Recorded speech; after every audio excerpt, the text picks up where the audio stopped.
Hallis and the others have gotten good at running, and thus traveling. When one flees or rushes to and fro as part of their self-selected work, they will end up with some great legs and the stamina to match.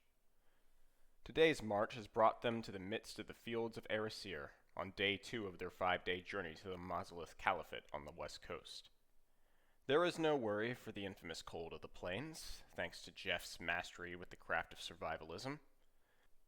The large tent he keeps attached to his travel pack at all times has become a home in of itself to the four, host to many late-night drinking sessions and philosophical contemplations between the group. Tonight, outside the tent, the sky is full of stars.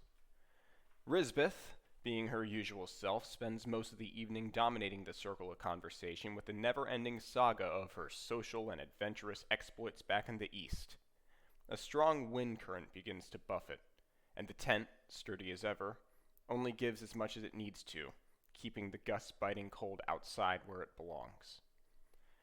Jeff passes out first, earning him the honor of being the subject of Risbeth's half-drunken banter, before she too joins him. Hallis looks at them on the floor of the tent, then pulls their bedroll covers over them, and contrary to the ingrained human instinct to seek warmth and shelter, he steps outside, onto the barren plains and into the roaring wind. His body reflexively shivers.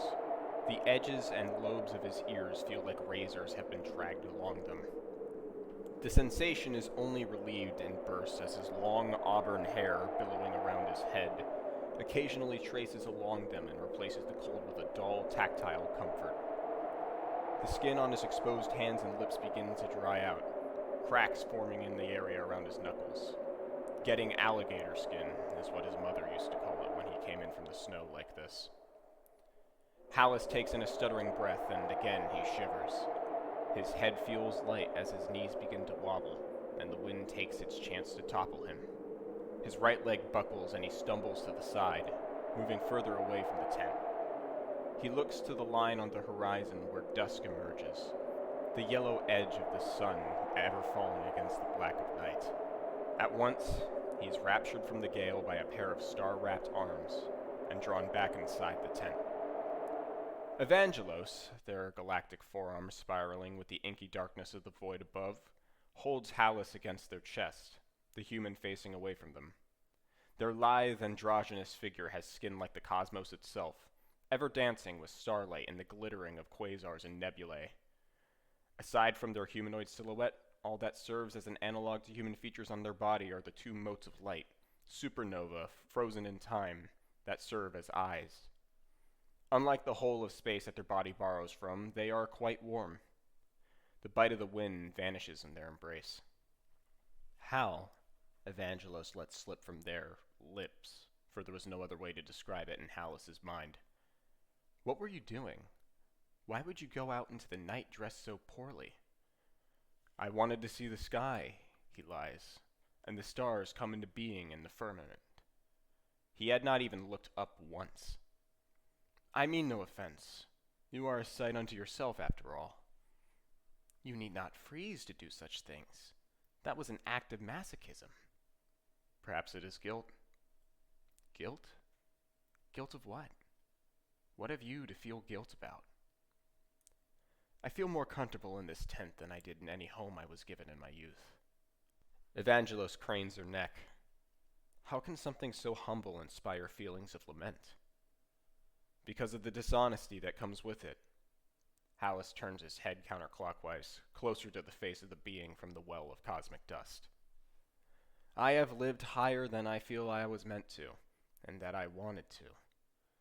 The halls of an estate are labyrinthine, meant to keep you boxed in behind opulence and ignorance, and your thoughts are to rebound off these walls and back into you. It creates this image of self-sufficiency, an intellectual given all the time he needs to become actualized, and in that, find perfection. Evangelos folds their palms over the human's fingers, bending his icy joints for him. It only sounds like a prison. The bars would be erected in your mind. Isolation, undesired or misunderstood, is stronger than concrete. I was never happy.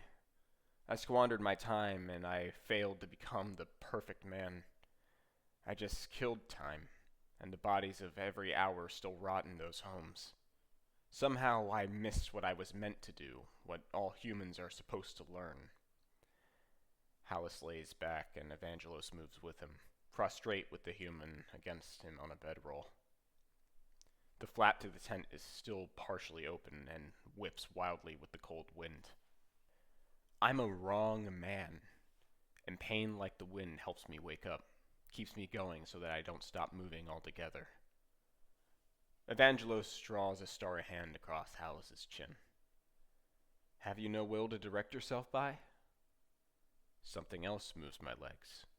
A pulley system fueled by that most base fuel in all soulful beings. Spite. Spite unto yourself and your world. It is all that there is. The gust heightens for a moment, and the whispering voice it carries spews a deathly spray across Hallis's face. Rain has started in the plains.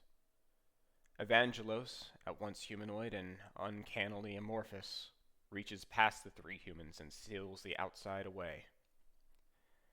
And now, with spite, I am entirely separate from the stars that birthed me, they state. More than you were.